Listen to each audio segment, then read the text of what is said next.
Welcome back to Investing Talk podcast. Today we are getting into Astera. And wow, this company has just been an absolute rocket ship lately. It's really dominating the conversation around AI connectivity, hyperscale infrastructure, you name it. So we've pulled together all the recent financials, the analyst notes, those technical indicators our listeners shared, really trying to answer that key question. Is Astera a good buy right now? Before we dive in, though, quick reminder, please do subscribe, like, and comment. It really helps us out. And hey, if there's a specific company you want us to look into next time, just drop in the comments below. We honestly love getting your suggestions. Okay, so our mission today, give you the full picture. We're going to break down that incredible recent momentum, really analyze the strength of the balance sheet, the foundations, then we'll scan the horizon for what's coming up, catalysts, rumors, all that stuff. And finally, weigh up that high growth potential against the risks and some of those technical warning signs.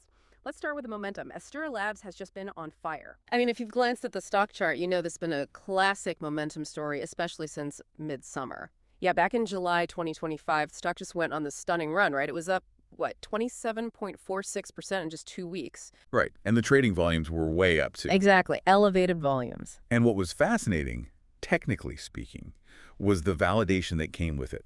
It wasn't just, random buying. It got triggered by a technical upgrade. The stock broke cleanly right through the top end of its short-term trend channel. Ah, okay. And that kind of move, well, it signals to the chart watchers out there that the bullish story was being confirmed by the actual price action. Got it.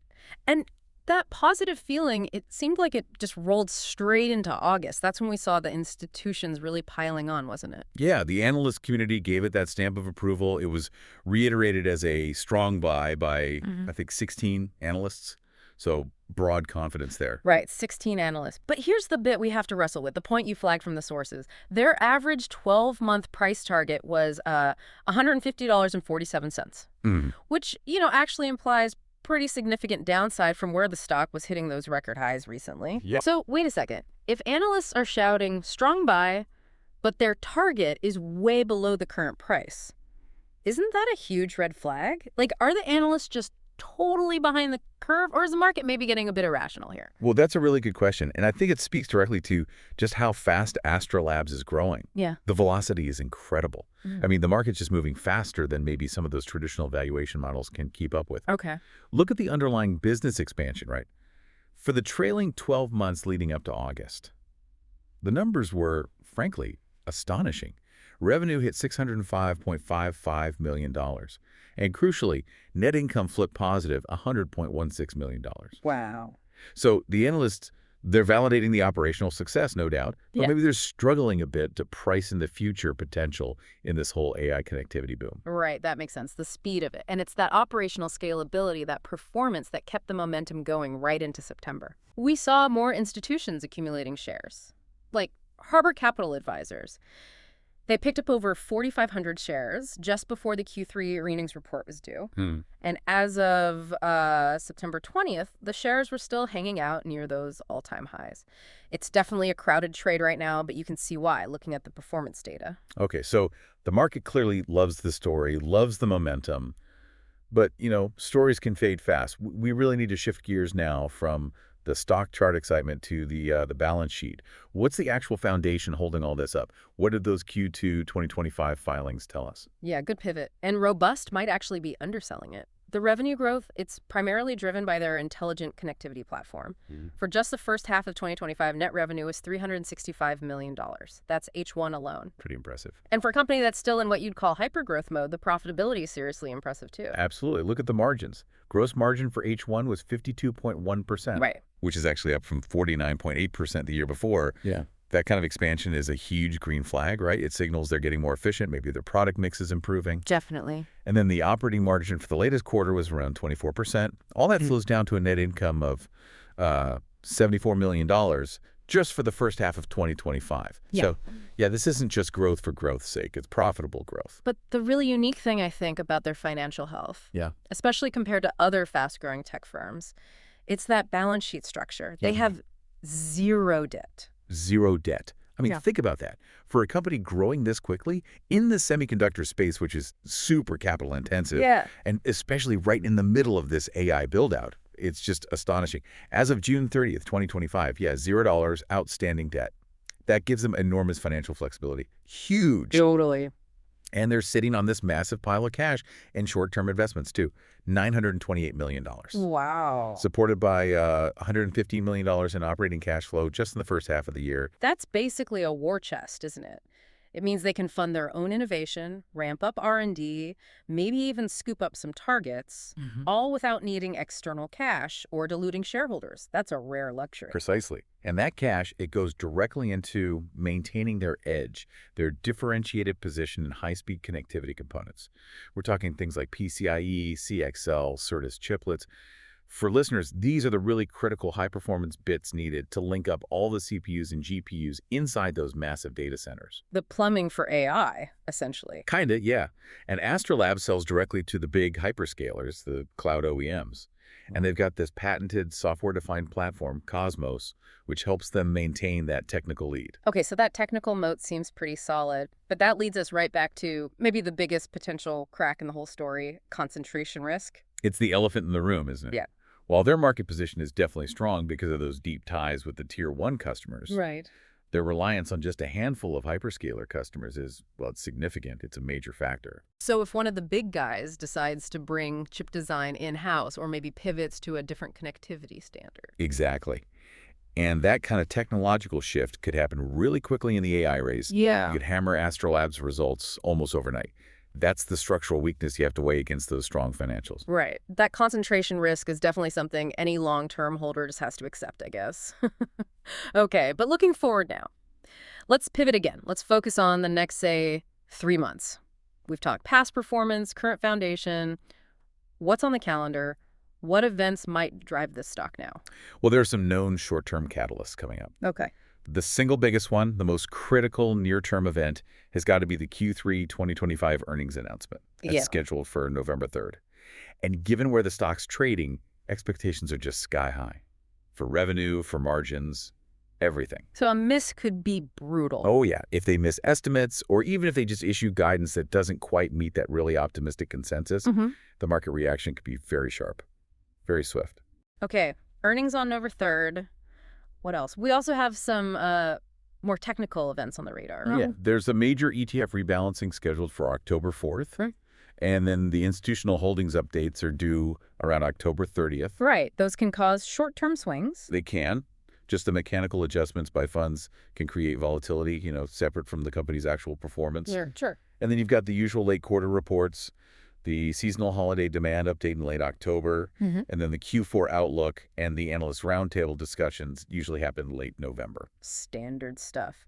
But beyond the known dates, the market's also buzzing with, let's call them wild cards, right?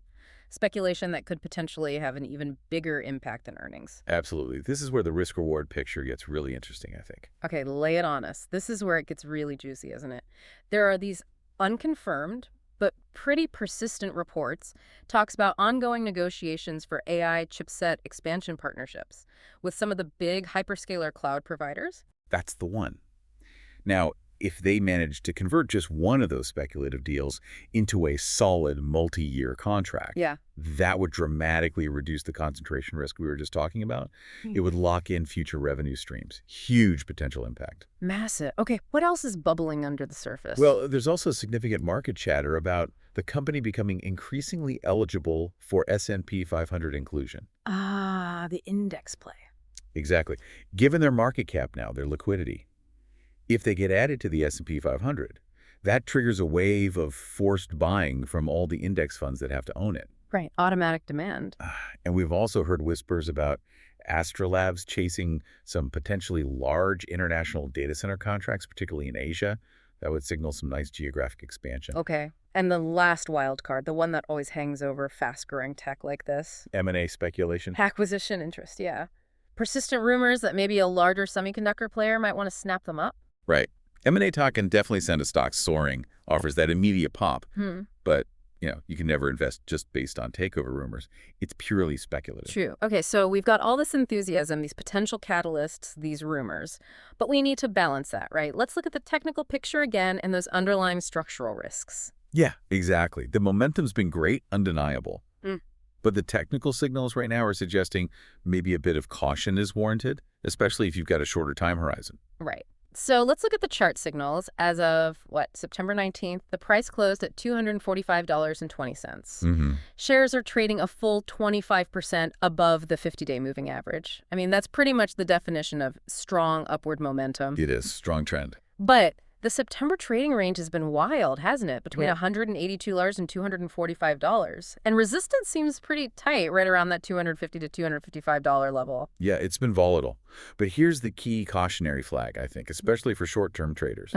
The RSI, the Relative Strength Index, that momentum gauge. Yeah. It recently peaked up at 74. Now, for listeners who follow charts, anything over 70 usually signals overbought conditions. Okay, so flashing yellow.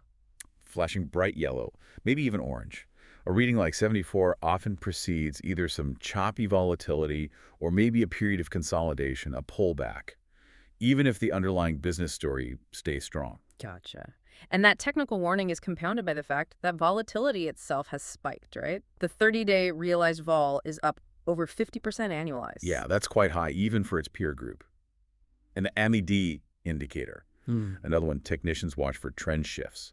That's showing some early signs of converging, which could hint at a slowdown in this sharp upward move, at least in the short term. So volatility is definitely the name of the game here. It's the price of admission, yeah. And we should probably also quickly touch on the recent insider activity. There were some sales back in late August, early September. Right. Director Manuel Abel Marquez and the general counsel Philip Mazzara sold some shares. That's right, in the $167 to $190 range, roughly. Insider selling always makes people nervous. What's the context there? Does it look like a red flag? Well, it's important to note, based on the filings, these sales were mostly characterized as routine. Many were done under preset 10b5-1 plans. Ah, the scheduled plan. Exactly. For those unfamiliar, a 10b5-1 plan lets insiders set up a predetermined schedule to sell stock over time. It's designed to avoid any suggestion they're trading on inside information. Okay. So, while you always pay attention to insider selling, the general read here is that these were likely routine diversification moves, not necessarily insider signaling major concerns about the future. Okay, that makes sense. So stepping back from the short-term chart wiggles, let's just quickly reiterate those main structural challenges, the big picture risks for Astera Labs that haven't gone away. Yeah, the core risks are still fundamental. Number one, by far, extreme customer concentration. That reliance on just a few hyperscalers, it's the biggest cloud hanging over the valuation. Still the main worry. Absolutely. Second, there's significant supply chain execution risk. They depend heavily on a few key foundry partners for making their advanced chips. Any disruption there, and we know how common that is in the chip world, could really hurt their output. Right, supply chain headaches are always a risk. And finally, you just can't ignore the basic nature of semiconductor cyclicality. Yeah. Yes, AI demand is red hot right now, but this industry has always been prone to cycles, to inventory corrections, demand shocks. That's just part of the territory. Okay, so pulling it all together then. Our sources collectively give Astera Labs an 8 out of 10 overall rating. Pretty strong. Given everything we've discussed, the momentum, the great financials, but also the risks and the slightly worrying technicals, how should a listener think about this? Is it a buy now? Well, look, that high rating, that 810, it feels justified, right? Because Astera Labs really does combine that phenomenal top-line growth, really excellent margins, that rock-solid debt-free balance sheet, and you've got very positive analyst sentiment overall. Even if their price targets are lagging a bit behind the stock price, they're generally being raised, moving up towards that $265 range now. Okay. So, the buy now question, it really boils down to your investment time frame, doesn't it? Absolutely. It depends entirely on your horizon. For long-term investors, people willing to hold for years, this stock looks pretty well suited. You stand to benefit from those huge secular trends, cloud growth, AI, infrastructure build-out. But, and it's a big but, you must be prepared to tolerate very high volatility along the way, and you have to be comfortable with that concentration risk. Okay, so long-term potential reward, but ride the roller coaster. What about shorter term? Yeah, for short-term traders, the picture is different. You have to expect this elevated volatility to continue. And you really need to exercise significant caution around those overbought technical signals we talked about, especially that RSI up at 74, and be very mindful of the event-driven swings, particularly around the earnings report coming up in November. This is definitely not a low-risk trade in the short term. Be careful. Makes sense. So we've clearly seen that Astera Labs' success story is incredibly tightly linked to how fast the biggest cloud providers keep building out their infrastructure. So maybe the question for you, the listener, to really think about is this. What happens if Astera Labs manages to turn one of those AI chipset partnership rumors into a solid, confirmed, multi-year deal, a move that fundamentally diversifies their customer base? How quickly does that 810 rating jump to a 1010? And maybe more importantly, which one of those big risk factors suddenly becomes almost irrelevant? Something to consider. Thanks for tuning in. We'll catch you on the next one.